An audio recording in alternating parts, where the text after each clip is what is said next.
రేవంత్ రెడ్డి గారు మా కేటీఆర్ గాని నాకు గాని మా బీఆర్ఎస్ నాయకులకు నువ్వు ఎన్ని నోటీసులు ఇచ్చినా మా మీద ఎన్ని కేసులు పెట్టినా మేం భయపడం. నీ పిట్ట బెదిరింపులకు భయపడే వాళ్ళం కాదు. నిన్ను వెంటాడుతూనే ఉంటాం, నీ స్కాములు బయట పెడుతూనే ఉంటాం. ఈ రాష్ట్ర ప్రజల సంపద కాపాడడం కోసం ఏ త్యాగానికైనా బీఆర్ఎస్ పార్టీ సిద్ధపడుతుంది. ఇది ప్రజల ఆస్తి, ఇది ప్రజల హక్కు.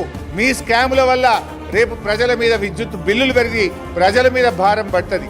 ఈ రాష్ట్రం కోసం, ఈ రాష్ట్ర ప్రజల కోసం ఎంతటి పోరాటానికైనా బీఆర్ఎస్ సిద్ధంగా ఉంటుంది.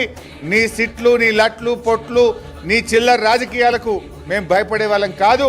ఇవాళ కేటీఆర్ గారిని కూడా అనవసరంగా మీ యొక్క స్కాములు బయట పెడుతున్నారని, ఇండస్ట్రియల్ స్కామ్ బయట పెట్టారనో ఇంకొక స్కామ్ బయట పెట్టారని ఇలా వారికి నోటీసులు ఇచ్చారు.